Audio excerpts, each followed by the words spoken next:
they're a team that at the moment, that backline is, frankly, it's scary as a defence coach. If we get promoted to play against that Bordeaux team fully loaded, we'd be like, geez, this is an interesting one. What do we do now? Welcome back to the channel and this review of the Champions Cup quarter-finals. Some absolutely belting games, some huge scores, and two French teams progressing, one of which will be in the final. So lots for us to talk about here on FR UK Rugby. If you haven't already, hit subscribe on the channel, give the video a thumbs up. Most importantly, though, tell us what you think down below. That's me. I'm Tim in a dark, dingy airport hotel in Los Angeles, crossing to seedy. Well, it's actually, I don't want to be unkind to the hotel. It's nice. It's just dark and seedy. That's the right word. Joe Worsley in the lovely brief sunshine. Yeah, there's actually a storm coming in now. I can hear the rain hitting the roof. Oh, okay. So it's not all sunshine and joy here. Well, it is in terms of the results Brief are getting lately, but we'll have another video talking about that soon. Let's talk Champions Cup then. What's the fallout in France been, or what's the reaction been in France to the games involving the French teams? Particularly, I guess, let's start with the Toulouse win away in Toulon. Yeah, that was a huge game. We talked before about that being a big one for Toulouse this season. Lose it, teams are going to start to look at them. Toulon, obviously, Bordeaux will start looking at them thinking there's blood in the water here, we can get them. And when you get that little bit extra confidence, anything can happen. Now, whilst they did win, and it was the ideal conditions for Toulon, a pressure team that are really hard to play against, who can create moments of brilliance. In the rain, it's really hard to play Toulouse style against that kind of Toulon physicality and style of play they had. So Toulouse did amazingly well to win that game, but again, the nines didn't look good. They weren't attacking with their normal flair. I know the conditions are bad. I know Toulon are a very good team and good at shutting down opposition. But teams will still take some strength thinking Toulouse are maybe becoming a team that are beatable this season. So, incredible result for Toulouse. I'm sure they're over the moon. However, I think teams will still look at them and think there's a chance in terms of the top 14 this year. Leinster will be looking at them. Bordeaux will be looking at them for the playoffs, the semi-finals and the final of the European Cup as well, thinking this team are not unbeatable. Joe, one of the things I love about French rugby, and we saw it, are hostile crowds. Yeah, yeah. And a player as experienced as Thomas Ramos, with all of those caps for France, with all of those Champions Cup and top 14 titles to his name, clutch kicks. He got another one, but it did look like for a big chunk of that game, and actually the way he reacted after the game, I think he was in tears. It looked like the hostile crowd at the Stade Félix Mayel might have got to him. Yeah, that place is amazing. The atmosphere is incredible. I've been there once, I think, with Cast. Anyway, the atmosphere is amazing. The people, their motto is everything's different here. And we need to get down there and talk to all the English boys because they're obsessed with their rugby. And they are a little bit crazy. I will say crazy. They're crazy about their rugby and they're also a little bit crazy about how they look at things. They're just die-hard fans. I think the Perpignan fans get in trouble for it. They take it a bit far. But the Toulon fans are at that level of die-hard fans, a little bit crazy. They don't quite overstep the mark. But the atmosphere in that stadium is amazing. It's incredible. And while Ramos was missing a couple of his kicks, Jaminet was nailing them from basically 60 metres out. What does that do to a team when you are scared of coughing up any ball or giving away any penalty that far out? Because it seemed like Toulouse, I know the conditions you've already mentioned, but it felt like they tightened their game up a little bit. Yeah, I think they are capable of doing that at the right time. They're intelligent enough to realise with the conditions, if they play their normal game, they're going to cough up a higher number of turnovers than they usually do. When you offload, when you pass just before contact, there's going to be times where the player you're passing to gets isolated. It's inevitable. So Toulouse, every season, they have one of the highest number of turnovers in the league, but it's just the number of line breaks they make behind that is so massive and enormous. It's worth the kind of risk they take on. And they're very good at shutting teams down out the back when they do get turned over. But penalties, you can't get away from that. And a match like that where it's raining, you're playing against a really physical, controlling team, those moments are key. So yeah, they wound their neck in a little bit about how they offloaded and when. I certainly noticed for example, Jack Willis was not trying to offload at all. Certain players still went for it, but I think they just changed that percentage level from where they are normally. They brought it down a little bit to the more certain offloads they made. Anything they thought twice about, they were keeping hold of, which is intelligent considering the context of what was going on. Really, yeah, really, really interesting. Do you think there's been rumours swirling around just on the scrum half situation? Because you're right, Paul Grau has looked really good in previous games, not so good in this one. And Saito, not convinced by him as an option off the bench. And Saran for Toulon was playing really well. There has been rumours previously about Arata being taken by Toulouse. Obviously, Le Garrec was on the market and he's going to La Rochelle. Even though they've got the best in the business, surely this is a position that Toulouse are now going to be looking to recruit. Yeah, I don't see how. They got a young, talented guy, but he's 18. I think he's going to take a while. Yeah, Grau, even if he was playing really well, he can't play every game. Saito, yeah, not playing well. If they jump in on the market and bring someone in, but who? Who are you going to bring in that could fit into the way Toulouse play seamlessly? And 9 is the position where you are at the centre of it all. It's why French 9s are so good. It's why Dupont's so good. He's at the centre of an organisation that's built around playing quickly and acting very differently to all other rugby teams. You have to bring someone in who can adapt to that really quickly. And frankly, I don't know who that would be. Well, that's going to be an interesting one. Again, when we get to the fact they're going to be facing a Luku and Jalabert organised team in the semi-final. Let's flip over to Bordeaux, actually. And that was a little bit more dominant from them, although still with the ability to switch off and give teams opportunities. Yeah, after the first half hour, I was really confident they're going to win it relatively comfortably. Munster, they've got such great character and fight. Stand up and fight is their motto, isn't it? And they did that. But you always still felt that Bordeaux, if they needed to, could accelerate again. They're a team that at the moment, that backline is, frankly, it's scary as a defence coach. If we get promoted to play against that Bordeaux team fully loaded, we'd be like, geez, this is an interesting one. What do we do now? It's just the talent they have. You look at the talent they have. Bielberry, Burros, Penaud, 2 world-class centres, 2 world-class halfbacks. I don't think there are many better backlines in world rugby, are there? Can you think of any? I don't think Toulouse even compared to that. It's an incredible backline. Yeah, it is pretty. Yeah, it's pretty frightening. And exactly as you said, they got out to a lead, 29-3 up. Sort of switched off, coasted a bit. Munster got back in with 11 points, and then they just sort of hit reset. Wow, we better pull our finger out here, and they did more Bordeaux things. So when they come up against a team where they have to deliver for 80 minutes, and I guess that could be the concern for Toulouse waiting in the semi-final. Yeah, I think they'll be relieved it's not Toulon, because Toulon are a team capable of shutting them down, pressuring, physically dominating, so they don't get that fast ball, or not as much fast ball, not as many opportunities with a good kicking game and pressure game. So I think in a way they're quite happy that Toulon didn't get through.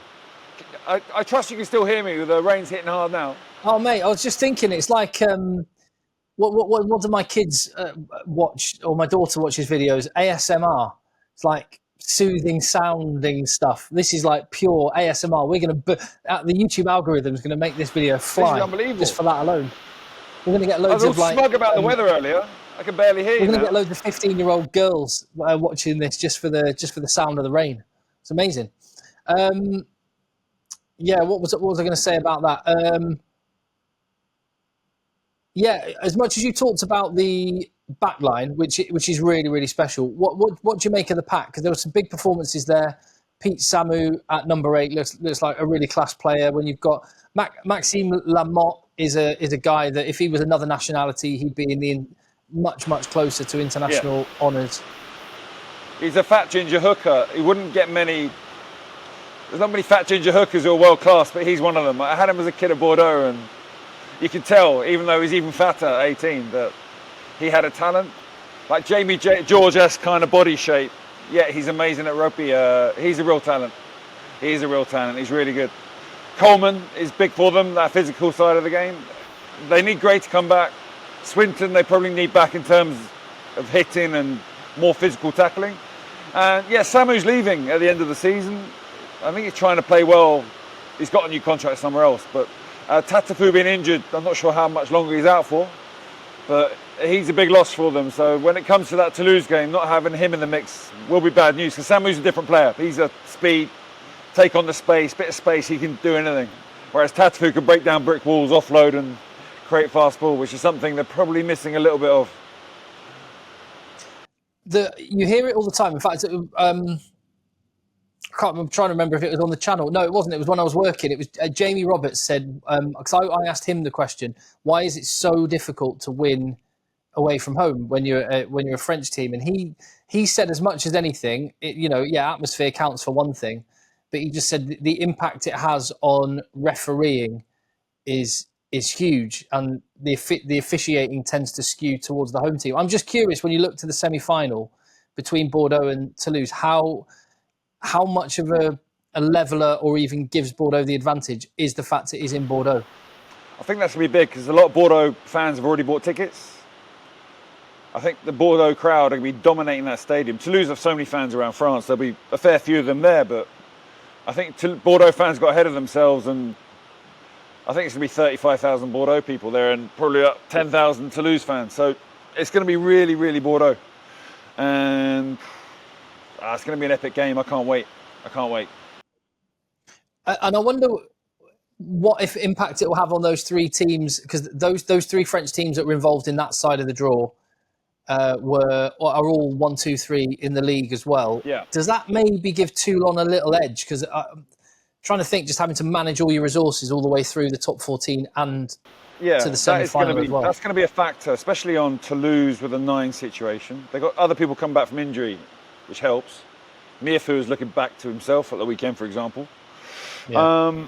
Now, this is going to be important, because a home semi-final means one less game. It means, it's not a home semi-final, sorry. Getting to the semi-finals means one less game. And it's quite a big deal. If Toulouse, for example, popped down into third and they had to play another match, they would be linking up the games endlessly, week after week, all the way to the final. If they get to the European Cup final, that is. Now, that would be a mission for them to do.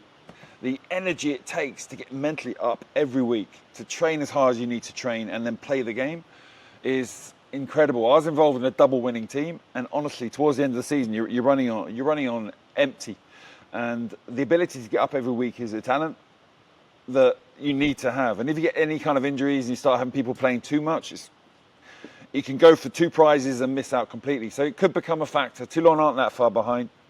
If they now have weeks off that Toulouse don't, that could result in them creeping into that top 2 and kicking out either Bordeaux or Toulouse. But I'm not sure Toulouse or Bordeaux are too bothered about that. They'd rather be in the competition. That's cool. Let's talk about Castres then, the final French team that were involved and were eliminated. Yeah. I wasn't surprised by the result, but I was disappointed at the scoreline from a Castres point of view. Yeah, me too. I mean, I was a bit heart before head in that one. I love Castres. It's a great club. They're missing their first choice halfbacks starting. They're missing their first choice second rows. They're missing, Demora came off the bench. They're missing, Chilichava wasn't involved. Barlow didn't play much of the game. So there's a lot of people that are very important to that team weren't playing. And for example, they're not a team with that depth that these other clubs have. And Northampton looked pretty shit hot. Cass probably gave them a bit too much space, and they ripped them to shreds. It looked quite good. Yeah, and you kind of expected Northampton to really test them in open spaces, but I was really surprised, both from a positive for Northampton's point of view, but maybe a little cause for concern for Castres is how they were sort of cleaned out, scrum and line out. Some of those fundamentals that I did not expect. They lost Staniforth. Tom Staniforth is an incredible second row. He's been out for most of the season. He's the poutre, the second row the French love, like Miafu. Oh, he's the mullet man. Yeah, the horrible mullet. He's from Australia, so that's acceptable. And he's someone, if he's in the scrum behind a tight head, it won't have the same effect than any other second row. So they're missing him. They're missing some of their other powerful players. Chilichava's a scrummaging prop he scrummages and then has a walk and scrummages some more. He doesn't do much around the pitch, but he's an amazing prop. So you can bring him on and remedy the scrummage problem straight away. Barlow wasn't on for that long. Their first choice, Loose had played a bit actually. So, I mean, the scrum is an area in the top 14 they're all right, but they rested a few guys, like I said, and Northampton took them to the cleaners. Yeah. But the game for me was one more Northampton played quickly. They attacked space, and it wasn't the scrum that killed them more. It was the way Northampton played, I think. Yeah. No, that was fair to say and obvious to see. I guess I almost thought fair play for Cast for not sending a second team and for actually rolling the dice with what they had, but at what cost? I guess because they're in 5th in the table at the moment in the top 14, and it is a proper bum fight. It is an exciting period coming up now. This next kind of 2 games they have ahead of them is going to be vital. I mean, next weekend's going to be really interesting to see how the European Cup teams back it up. But on the flip side, guys, there's 2 weeks since the other teams have played. So there's 2 sides to this.